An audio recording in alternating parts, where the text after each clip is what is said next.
Bom, acho que tá na hora de contar pra vocês qual foi e qual é a minha experiência com ansiedade. Oi, meu nome é Vitória Ferreira, caso você seja novo por aqui, seja muito bem-vindo. Por aqui, entre outras coisas, a gente fala sobre saúde mental e pra quem já me conhece sabe que eu tenho tag transtorno de ansiedade generalizada e eu já falei algumas vezes aqui no canal que a ansiedade pode sim ser uma doença, como cuidar da sua saúde mental, a necessidade de procurar ajuda profissional, enfim, todos esses vídeos estarão listados aqui nessa playlist chamada Saúde Mental, mas depois de ler muitas mensagens a respeito de ansiedade no meu Instagram, pedidos de ajuda, pedidos para eu contar e compartilhar como foi para mim procurar ajuda, como foi para mim contar para os meus pais, eu achei que era necessário contar para vocês como foi crescer com ansiedade e como foi essa passagem do viver com ansiedade e passar a viver tratando uma ansiedade. Então, bom, eu convivo com sintomas da ansiedade desde muito pequena mesmo, lá pelos meus 3, 4 anos de idade, e os sintomas eram bastante diferentes do que eu tenho agora, ou que eu, enfim, tive mais velha. Então, assim, os mais claros na minha mente eram os meus sonhos. Eu lembro de sonhar frequentemente de estar no meio de uma sala em branco, ou principalmente de estar sentada no meio de uma sala com papel de parede muito estampado e do nada aquela parede começar a girar em volta de mim, e é exatamente o que eu sentia no meu corpo, só que representado em um sonho. E por ser criança eu não entendia muito bem o que aquilo significava, então eu corria pro quarto da minha mãe e falava: mãe, eu tô tendo um pesadelo, eu posso dormir com você? E isso aconteceu repetidamente por alguns anos, e aí depois eu comecei a ter outros sintomas do tipo sentir que o meu corpo estava muito mais devagar do que o ambiente. Então eu deitava na minha cama e eu sentia que o compasso do meu corpo não acompanhava o compasso do resto do mundo, e aquilo me fazia entrar em desespero e sentir medo, e aí eu acendia todas as luzes do quarto e, enfim, sentava e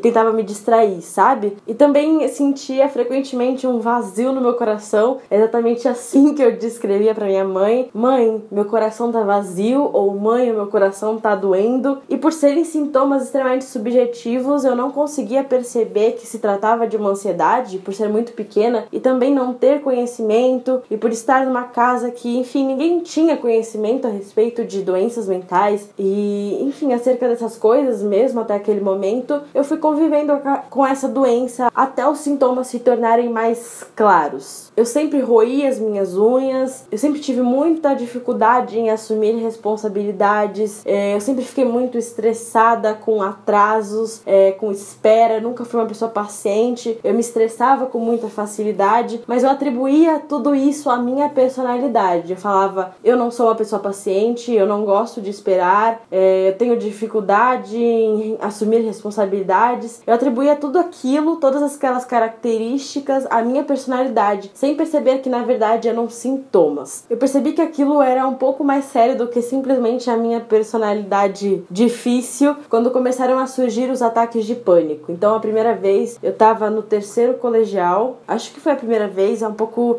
embaralhado na minha mente essas situações, mas eu fui viajar para os Estados Unidos com o meu namorado e a família dele, e eu fui e voltei no avião sozinha. Então foi super tranquilo a ida, não tive problema algum, mas na volta eu entrei no avião, sentei na cadeira e a gente ficou muito tempo com o avião parado, sabe? Sem decolar, porque teve alguns problemas com bagagem, etc. Então a gente ficou pelo menos 1 hora ali no avião com as portas fechadas e, enfim, o avião parado, e foi aí que eu comecei a ter um ataque de pânico. Eu não sabia que tinha esse nome, eu só estava desesperada e parecia que eu ia morrer. Começou assim: eu olhava pra fora, na janela do avião, e eu via as pessoas andando, e eu comecei a ter uma sensação de claustrofobia. Então eu achava que era um ataque de claustrofobia, como se eu nunca fosse poder sair daquele avião e eu fosse simplesmente morrer. É uma sensação de morte mesmo, que na verdade é o que a ansiedade faz, né? Porque a ansiedade é um instinto, é uma sensação inerente ao ser humano, então é o que a gente sente quando o nosso corpo entende que a gente está em perigo. Só que o problema é que quando você tem essa ansiedade em um nível de que, enfim, em um nível problemático mesmo, seu corpo não entende muito bem o que é realmente um conflito ou um perigo e o que não é. Então ele entende que ele está correndo perigo pelas mínimas coisas, como um avião fechado. Racionalmente, eu sabia que eu podia levantar e falar pra moça, abre essa porta que eu vou descer, eu preciso respirar e depois eu volto, porque a gente vai ficar aqui mais quantas horas. Mas o meu corpo não entendia isso. Então eu comecei a entrar em desespero, eu chorava, o meu coração batia forte, a minha respiração estava muito curta, que são os sintomas mais comuns de um ataque de pânico. E, enfim, eu só fiquei ali respirando até aquilo passar. Pelo que eu me lembre, este foi o meu primeiro ataque de pânico. Isso voltou a acontecer durante o período de vestibular. Eu tive um ataque de pânico durante um vestibular, o vestibular da USP, a FUVEST, que era o vestibular que eu mais queria passar. E, na verdade, USP sempre foi esse negócio muito, né, nossa, sei lá,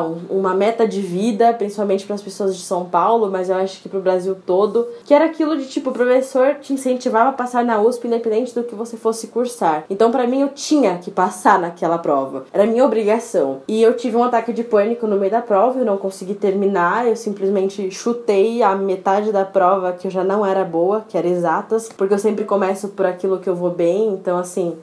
Foi bem traumatizante, digamos, aquela prova pra mim. Terceira foi indo pra faculdade, eu tava dentro da van, que eu ia normalmente pra faculdade, e eu simplesmente comecei a ter um ataque de pânico. E aí eu consegui ter um pouco mais de raciocínio, porque eu já sabia que aquilo era um ataque de pânico, eu já tinha consciência. Então eu falei pro moço, para que eu tô passando mal, eu preciso descer. Eu desci da van no meio da rua, fiquei lá por alguns segundos até aquele sentimento passar, pedi um Uber e voltei pra casa. Foi aí, depois de alguns episódios de ataque de pânico, que eu decidi procurar ajuda. Infelizmente, eu deixei a minha situação agravar a esse nível, coisa que eu não deveria ter deixado, porque eu já sabia que eu tinha ansiedade por pesquisar. Eu sempre fui muito curiosa, então eu jogava os sintomas que eu tinha no meu dia a dia, eu jogava na internet e aparecia transtorno de ansiedade generalizada, então eu já tinha ideia, mesmo sem ter tido um diagnóstico médico, mas eu nunca procurei ajuda, porque quando eu falava para as pessoas era tipo, você tem que ficar mais calma, ou sei lá, você consegue se acalmar sozinha, e eu acreditava nisso também, que eu ia conseguir lidar com aquilo sozinha, e foi só com os ataques de pânico que eu percebi que eu não ia conseguir lidar sozinha. E foi exatamente nessa fase da faculdade, quando eu entrei na van, quando eu tive ataque de pânico dentro da van, que eu voltei pra casa, e quando minha mãe chegou do trabalho, eu sentei na cama dela e falei, mãe, eu preciso falar uma coisa pra você, eu tive um ataque de pânico indo pra van e eu preciso de ajuda, porque eu não aguento mais viver assim. E no caso eu tava chorando em prantos. Eu consegui pedir ajuda porque eu não aguentava mais. Era exatamente esse sentimento de que eu ia explodir a qualquer momento se eu não pedisse ajuda. Então a gente foi no pronto-socorro,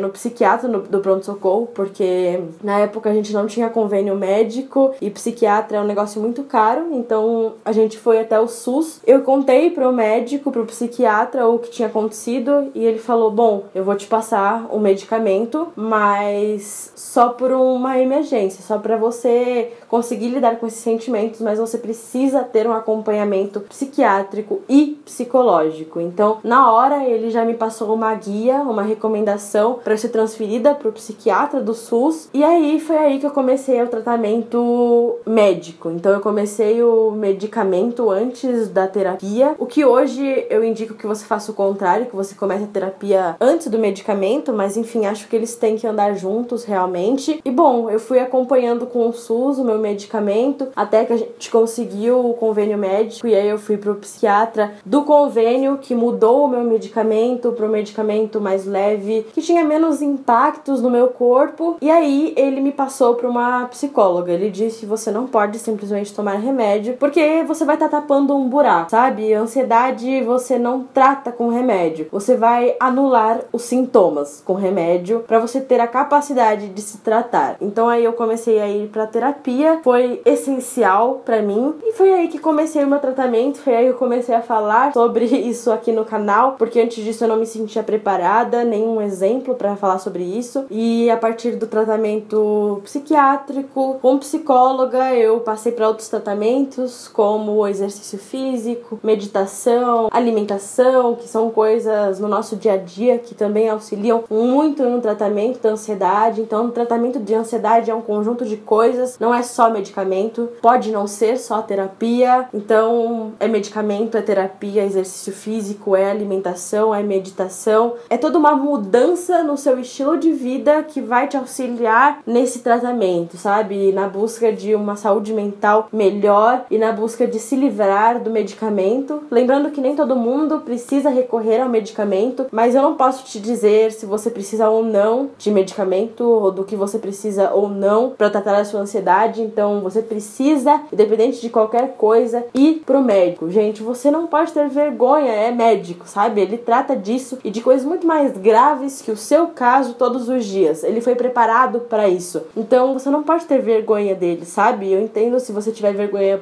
dos seus pais, mas ele é um médico, ele tá ali para te ajudar. Então sim, você tem que contar absolutamente tudo o que você sente, tudo o que você passou e juntos vocês vão entender o que é necessário para, enfim, caminhar para uma vida mais saudável, sabe? Mentalmente. Eu estou há 1 ano fazendo tratamento para ansiedade, tomando medicamento e indo à terapia. Eu comecei a me exercitar recentemente, relativamente. Também fiz um vídeo sobre isso, sobre como exercício físico impacta na sua saúde mental. Eu vou linkar ele aqui. E eu ainda não consegui me livrar dos medicamentos. Eu acho que ainda é algo muito recente. 1 ano é algo muito recente pra dizer pra vocês eu estou livre da ansiedade. Mas eu não tive ataques de pânico depois disso. Eu não tenho mais insônia, que era um dos sintomas mais fortes da minha ansiedade. Eu simplesmente não dormia. Dormia, sei lá, 3, 4 horas por noite no máximo. Então eu tenho uma qualidade de vida muito melhor, sabe? Eu não tenho aquela sensação de, enfim, correr uma maratona todos os dias, e eu estou caminhando para ter uma vida muito melhor mesmo sem o medicamento. Essa é a minha batalha atualmente, me livrar dos medicamentos, mas eu sei que no momento isso ainda não é possível e eu não acho que isso é um fracasso ou não, sabe? Eu acho que o medicamento me ajudou muito e me auxiliou muito a conseguir me tratar, porque tendo aqueles sintomas, me sentindo daquele jeito, eu nunca ia conseguir parar e analisar a minha situação e entender que eu realmente precisava de, enfim, todo um tratamento, sabe? E eu não acho que exercício físico seja só pra você que tem uma doença mental e nem que terapia seja só pra você que tem uma doença mental. Acho que é algo que todo mundo deveria fazer, principalmente como uma precaução, sabe? A gente tem que aprender a cuidar da nossa saúde mental antes que algo muito ruim aconteça e não depois, como eu fiz. Eu deixei meu corpo ir a um nível insuportável pra me cuidar, sabe? E eu tô aqui pra contar a minha experiência exatamente pra que você não repita o que eu fiz de errado. E eu quero saber de você como é que você se ajuda a melhorar, como é que você trata a sua ansiedade ou enfim, seja lá o que você tenha. Conta aqui nos comentários a sua experiência com tudo isso.